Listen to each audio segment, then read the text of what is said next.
नमस्कार, आप देख रहे हैं जनमत की पुकार। नमस्कार, आप देख रहे हैं जनमत की पुकार। आर के जायसवाल के साथ मैं भी मौजूद हूं सरस्वती विहार वार्ड नंबर 58 में, और हमारे साथ मौजूद है आम आदमी पार्टी, जो आम आदमी पार्टी ने इनको चुनाव मैदान में भेजा है, उर्मिला गुप्ता जी, और आम आदमी पार्टी के वरिष्ठ नेता अश्वनी गर्ग जी। सबसे पहले तो आपको बहुत बहुत बधाई मैडम। Thank you. आप सबको भी बधाई हो, क्योंकि हम दिल्ली के लिए और अपने वार्ड के लिए काम करने के लिए आगे आए हैं। आप सबको बधाई हो। अरविंद केजरीवाल जी ने आपको चुनाव मैदान में उतारा है, किन शब्दों में शुक्रिया अदा करेंगे अपने वरिष्ठ नेताओं को? हमारे वरिष्ठ नेताओं ने ही इस पार्टी की शुरुआत की थी, और इस शुरुआत के साथ में ही दिल्ली पूरी उन्होंने संभाल ली है। अब वो देश संभालने के लिए निकले हुए हैं। हमारे हाथों में जो बागडोर उन्होंने सौंपी है, मैं बखूबी उसे निभाने की कोशिश करूंगी। आपकी समस्याएं और आपके समाधान दोनों मेरे साथ रहेंगे। यहाँ की क्या क्या समस्याएं हैं जो आपको अभी तक समझी हैं आप?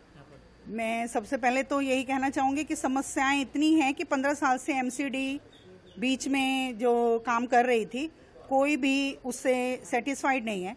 उन समस्याओं को पहले धीरे धीरे एक एक करके आगे बढ़ा जाएगा और साफ किया जाएगा दिल्ली को।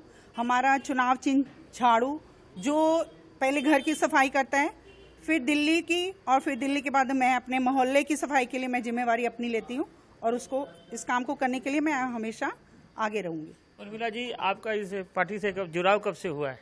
मैं अभी पिछले 2 साल से ही इस पार्टी से जुड़ी हूँ।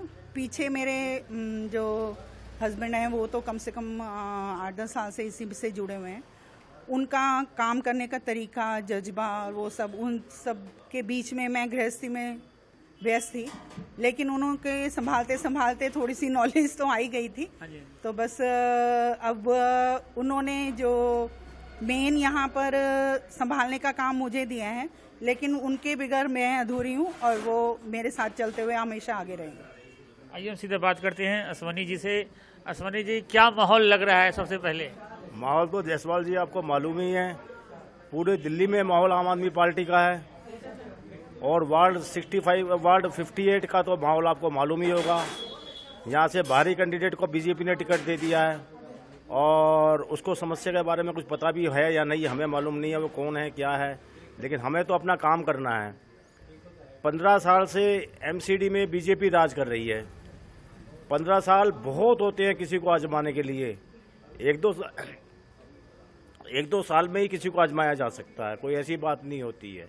इन्होंने 15 साल में कुछ भी काम नहीं किया। अगर एक भी काम किया होता तो आज ये वोट मांगने के हकदार होते। अगर एक भी काम इन्होंने किया, इन्होंने कूड़े के पहाड़ लगा दिए, कूड़े के ढेर लगा दिए।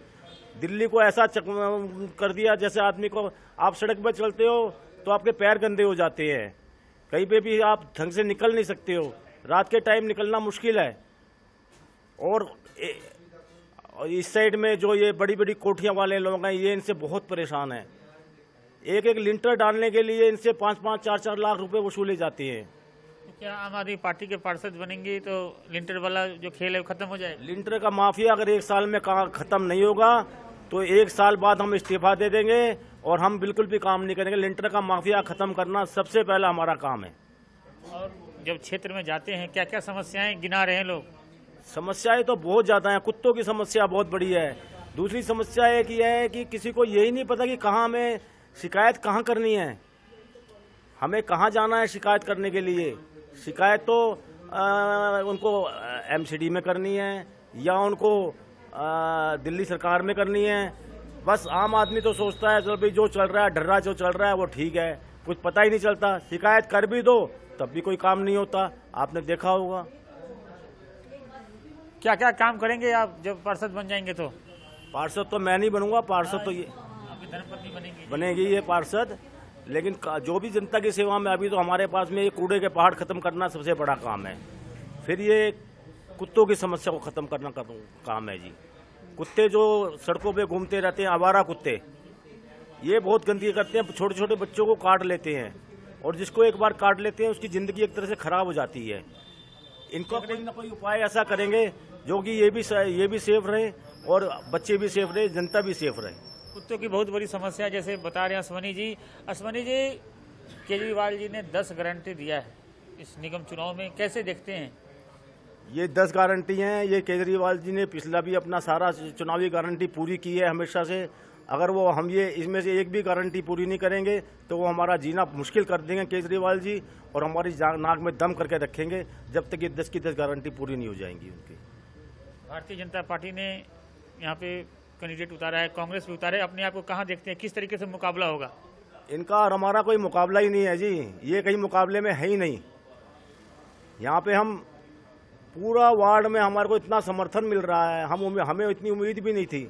लोग अपने आप घर से निकल के बाहर आकर अपने आप आके हमें कह रहे हैं हमारे लिए कोई काम बताइए, ये बताइए, हम ये करेंगे, हम वो करेंगे। अपने आप जनता हमारा चुनाव लड़ रही है, हम नहीं लड़ रहे। हम तो यहाँ बैठे हैं आपके सामने ऑफिस में, देख लो आप। लेकिन आप जाओ इलाके में, जनता लगी हुई है चुनाव लड़ने में। क्या काम करवा दिया है आम आदमी पार्टी ने जो जनता चुनाव लड़ रही है? क्या काम हुआ है यहाँ पर? आम आदमी पार्टी के पास अभी जो जिम्मेदारी है वो राज्य की है। हाँ जी। दिल्ली में सरकार आम आदमी चला रही है। आप किसी भी आदमी से जाके पूछ लो दिल्ली के स्कूल ठीक हो गए या नहीं हो गए, स्कूल यहाँ मोहल्ला क्लिनिक बन गए या नहीं बन गए, हॉस्पिटल बन गए या नहीं बन गए, लोगों का बिजली का बिल मुफ्त हो गया या नहीं हो गया। एक काम नहीं है, सैकड़ों काम है। सैकड़ों काम मैं गिना सकता हूँ, आपको शाम हो जाएगी यहाँ बैठे बैठे, लेकिन काम पूरे नहीं होंगे। देखिए, इस चुनाव में मंत्री सत्येंद्र जैन नहीं है, उनकी अनुपस्थिति में ये चुनाव हो रहा है। कितनी कमी खल रही है उनकी? उनकी कमी तो हमेशा ही खलती है हमें तो जी। तो हमारे साथ बात कर रहे हैं अश्वनी जी, उर्मिला गुप्ता जी। उर्मिला जी, आप अपने बारे में बताएं। मैं एक हरियाणा की छोटे से गांव की बेटी हूँ, जो झज्जर से थोड़ा सा आगे कासनी नाम है। वहाँ से मेरे माता पिता ने जो मुझे संस्कार दिए, मैं उसी को लेकर आज तक गृहस्थी को निभा रही थी। उस गृहस्थी को निभाते निभाते पूजा पाठ, कथा कीर्तन, ये सब मेरा जीवन का रोज की शैली थी।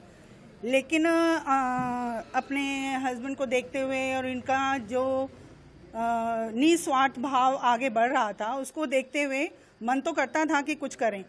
लेकिन आज जो मौका मिला है, इसको करने के लिए मैं और हम सब मिलके आगे बढ़ेंगे और अपनी पार्टी के लिए जो भी संभव हुआ, जो भी केजरीवाल जी ने 10 हमारे लिए जो समस्याओं का समाधान भेजा है, उसके ऊपर हम अपनी तरफ से पूरी कोशिश करके आगे बढ़ेंगे। बस। सरस्वती विहार वार्ड के लोगों से क्या अपील करना चाहेंगी?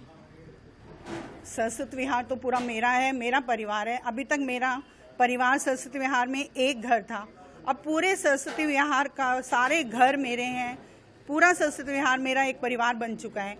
आज एक छोटा सा हवन किया था, उसी में जो हमने देखा सारे लोग इस तरह से आए हैं झूम के, वो चीज़ हमारे लिए एक पॉजिटिव एनर्जी लेकर आई है। वो एनर्जी हमारे अंदर अब इस तरह से हो रही है कि हम किसी को बुला नहीं रहे हैं, लोग आ रहे हैं और हम उन्हें सिर्फ यही कह रहे हैं कि आप अपने साथ में और लोगों को भी जोड़िए। बस हमारा अभी इतना ही काम रह गया। बस। तो देख रहे हैं, हमारे साथ बात कर रहे थे उर्मिला गुप्ता जी, अश्वनी जी। मिलते हैं किसी और खबरों के साथ। नमस्कार। अगर आपने हमारा अभी तक चैनल सब्सक्राइब नहीं किया है तो कृपया चैनल सब्सक्राइब कर लें, लाइक करें, शेयर करें, कमेंट करें। तो मिलते हैं फिर किसी और खबरों के साथ। नमस्कार।